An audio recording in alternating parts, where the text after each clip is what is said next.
In America, management is usually just a way to make people's jobs more difficult. Peter Drucker.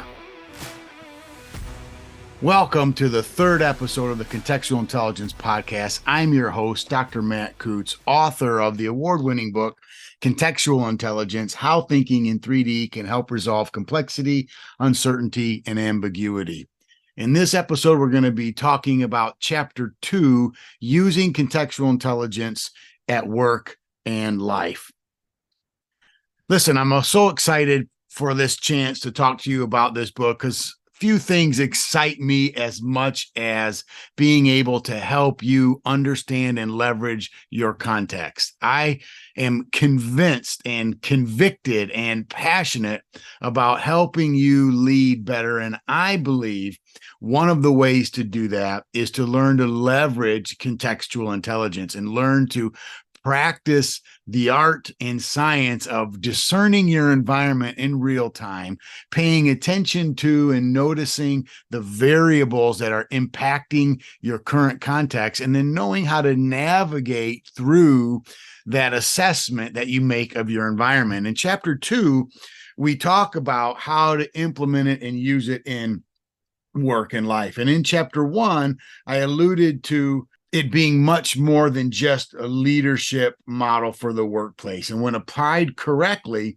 it not only enhances our jobs, but it makes life more manageable, more pleasant, and easier to navigate. The application of contextual intelligence then influences several facets of life, and it helps understand how our own behaviors and attitudes affect the context as well as some of the other ones. And I start Chapter 2 with the idea that I learned from a particular client of mine named James Scott. Again, as in previous chapters, names have been changed to protect the innocent, and details of the company and organization, et cetera, have been changed, but it's a true story nonetheless. And so James was a mid-level manager in a Fortune 500 company, and he consistently performed well. His supervisors agreed that he showed potential. In fact, Scott had not even been at his company for a year when there was talk of promoting him. And each time he spoke up in a meeting, for instance, he offered decent suggestions, made meaningful contributions that enhanced his reputation. And in addition to all those achievements, he managed to thrive. And they credited him with helping them succeed and all that stuff, all the things that you would hope and want to hear. So he had grown from a regional manager to larger territories. And a big part of that success was his cultivating his leadership skills. What was happening, and unbeknownst to him, and the detriment here was that he was developing myopic sight, right? His vision was becoming myopic. He was focusing in on one thing and one thing only. And in this tunnel vision, he began to cause him to lose sight of the entire context in which he was working and the entire context in which he operated. And what began to happen is in social and civic settings, he began to exert himself in the exact same manner that he did at work. And he began to believe that the same things that worked for him in his job or in the corporate world would also work for him outside of the corporate world in his social relationships and his friendships as well. And he failed to recognize one of the most basic aspects of contextual intelligence, and that is when you change context, the metrics of success also change. Remember the R4 process from previous podcasts where we recognize, we reorder, we respond, and we reflect. And after we recognize, we need to reorder the priorities that contributes to success, to reorder the metrics of success, right? So one of the things that happened to James Scott in this particular situation is he began to just assume that what worked for me in this context will also work for me in that context. And that's a tragic mistake and a big indication that you are operating outside of contextual intelligence, and you're making assumptions about things that just aren't true. So he gradually became troubled with his ability to influence his friends, his peers, even his relationships, his more intimate personal relationships. All of those began to suffer because he began to see success in one space and then wanted to transfer that success and the techniques and ideas and things that he used in those spaces to every space. Eventually, he projected his frustration onto social peers, privately confiding in close friends and myself that those outside of work were actually holding him back. And he actually started to believe that the people around him, the people who loved him the most, began to sabotage him because they weren't recognizing him for the way his supervisors recognize him. They weren't giving him the same credit and the same type of affirmation that he was getting at work for doing what he thought were the same things outside. And instead of concluding that the context changes and they're changed, and therefore I needed to change my behaviors and metrics of success, he began to blame the people around him for holding him back. And he began to sabotage those relationships. And eventually it culminated in a major disruption. He ended up actually losing his job. He ended up actually losing his friendships. He dropped out of the professional associations and the personal memberships in the groups he was associated with, and went in a completely different career path, went a completely different friends and everything. And so that is kind of the worst case scenario of someone who suffers from a lack of contextual intelligence. And so we start the chapter by talking about James Scott and his story and how important it is that we recognize contextual intelligence and use those techniques, because they don't just apply to work, they apply to life as well. And what's happening if we neglect to practice contextual intelligence, we neglect to practice hindsight, insight, and foresight. We neglect to understand how each of the 12 behaviors impacts our environment and how those 12 behaviors actually help us accurately diagnose our environment. What ends up happening is we start to think the people around us aren't on our side. And we start to see problems and see obstacles where there aren't any problems or aren't any obstacles. That's a major, major sign that someone's operating outside of contextual intelligence. When the reality is, what is holding me back is my inability to transfer between contexts. All right, let me say that again, because I think that's a huge factor. Is we understand that contexts change, right? We it's an intuitive, it's a natural thing to understand. Well, the workspace is not like the home space, it's not like the social space, etc. And we recognize that they're different, but failing to transition between those spaces and understand the metrics of success and what is valued in one context is not necessarily valued the same way, or perhaps entirely differently in another setting or another situation. And we have to recognize that. And then we have to be able to operate in each of those spaces. If we spend all of our time only developing a skill set or the capacity or the competencies needed to flourish or thrive in one particular setting, and neglect the competencies and skills and behaviors that are needed to thrive in other settings in which we frequent, we're not going to be successful. And contextual intelligence is about learning to develop the skill sets where we can thrive in multiple settings, and then recognizing our ability to and then recognize when we transfer and switch between those settings. Now, sometimes that's obvious, and you would think, well, that's pretty obvious going from work to home, right?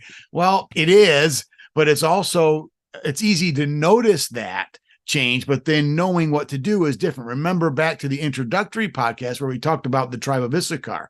It's contextual intelligence is a twofold process. It's not only recognizing the times or the ethos or the context, but it's being able to act appropriately in each context. And recognizing the shift or the change is the easy part. The difficult part is, well, now that I'm in this new context, what do I do? What do I need to do to behave appropriately to garner the influence, the respect, the impact, the meaning, etc., that I need in this particular context? So James Scott's situation wasn't that he didn't recognize a shift in the context. It's he failed on the second part of that, which is being able to know the appropriate actions in the new context. And that's critically important for us to understand. So that was how we started out chapter 2. We also go to chapter 2, we go to a list of some beneficial practices associated with contextual intelligence. So I just have a bullet point list here. I'm just going to read these to you. A new metric for measuring success that accounts for rapidly changing environment. So that's one thing that we have when we practice contextual intelligence. The second bullet point is understanding why success may occur in one context and failure occurs in another context. This is the James Scott example. He was very successful in one context, but completely failed in another context. And contextual intelligence and going through the process and understanding the circumplex described in chapter 1 helps you understand why in one context you fail, in another context you don't. The next bullet point is it helps reduce conflict. It increases awareness of your values and the values of other people and values of the other people in the spaces where you find themselves, or where you find yourself. Sorry. One of the things that we know from business and leadership and management is every stakeholder that you encounter has different values, right? And it's called competing stakeholder values. One of the things a wise leader does is they understand competing stakeholder values, and they recognize that in this setting, values are measured at this, and in that setting, values are measured at that. But it goes deeper than that, because not only do the values change by setting, but individuals' values change by setting as well. So, for example, if I'm interacting with person A at work, their values are going to be, A, B, C. But I can still have the same person A and interacting with them in a context completely different than work, and their values might be X, Y, Z in those contexts. Or it goes from ABC to CBA or BCA. They reorder. And that's really the critical piece of contextually intelligent behavior, is understanding how the values of an individual or a group or a team or a person or yourself changes from context to context, and being able to recognize that. So that's critical. The next bullet point is contextual intelligence helps us grow our ability to effectively influence others regardless of the context. The next bullet point, it offers an ability to respond well and profit from change. Next bullet point, it offers an increase in team buy-in. It increases the ability to contribute sooner in a new context rather than later, more quickly after a context changes, rather than having an adjustment period. And there's always an adjustment period, but what contextual intelligence does, it helps shorten that adjustment period. And then finally, the last bullet point, it gives us appreciation of both the external and internal influences on a context. So the external influences might be the stakeholder values from additional parties. Internal values might be your own shift in your values between different contexts. Because even when I'm at work versus at home, my values, while they're always the same, they shift priorities. Right. And recognizing that my values have shifted, the priority of my values have shifted or been altered going from one context to another is also really, really important. So those are just kind of the key things here. The other thing that's mentioned in this chapter that I think it's worth recognizing and talking about is this idea of how important it is in a volatile, VUCA, turbulent environment. So traditional leadership theories are actually insufficient for today's world because they focus on two areas, and that's the leader and the follower. In a turbulent world, it has to focus on a leader, the follower, and the context. So the previous model of leadership was governed by what's called a dyadic model. And those scholars of research will understand what that is. And for those of you who aren't, a dyad model is basically just a relationship that's a two-way relationship. It's leader-follower, supervisor-subordinate, boss-employee. It's very transactional. Most leadership research and most leadership theories that we still use today are based on philosophies and models that were developed and formed and disseminated during an era where dyad was dominant, and that dyadic model was dominant, and they always measured the performance or the behaviors of a leader based on a dyadic model. Well, that's a real problem because in a VUCA world, in a world that's transitioning as much as it has, and given the change in, like, for example, the gig economy, technology, virtual workspace, all the things that is happening in the world today makes the dyadic model completely obsolete. And now we're operating in a triad model. The triad model includes the same two, supervisor and follower, so to speak, but it also adds in a third component of the context. Context matters. And one of the things that's really important we understand is when we talk about a person's behavior, a person's temperament, a person's personality, we tend to think that behavior is dictated by a person's personality or temperament. And I just want to say that's wrong. The reality is context actually dictates your behavior significantly more than personality. In fact, personality, we're finding out, is much more fluid than we've ever thought it was. Personality, I've already mentioned the fixed mindset, growth mindset, things like that. Personality changes. It changes all the time. I mean, just look at even when you take a personality profile years apart, it's different. Why? Because personality changes. The other thing that they'll tell you when you take a personality profile is, well, think of a specific context and keep the same context in mind every time you answer these questions. Why? Because they know that you behave differently in a social context versus your work context. And if you altered the questions or the context in which you approached each question, and this question I'm going to answer from a work context setting, and this next question I'm going to answer from a personal social setting, it's going to be an invalid test, and you're going to be all over the place, and you're going to get results that don't make any sense to you.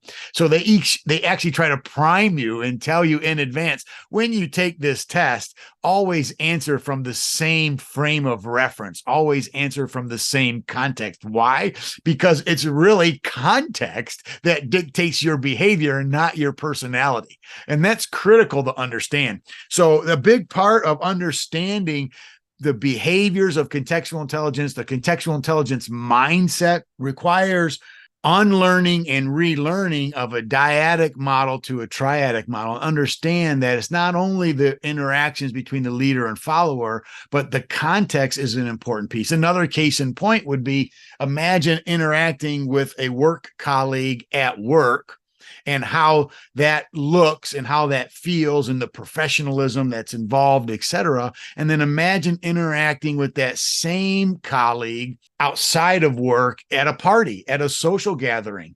And how does the professionalism change? How does the behaviors change? What's appropriate conversation and how they're different? Or imagine, again, even another scenario is that same colleague who you worked with for 15 years, and now they're no longer a work colleague. You got promoted, they got promoted, they changed jobs, whatever, you changed jobs. And now you're interacting with that same colleague who you have a 15-year relationship with, but it was always and only a work setting. Now you no longer share that same setting, but you run into each other and encounter each other in a social setting.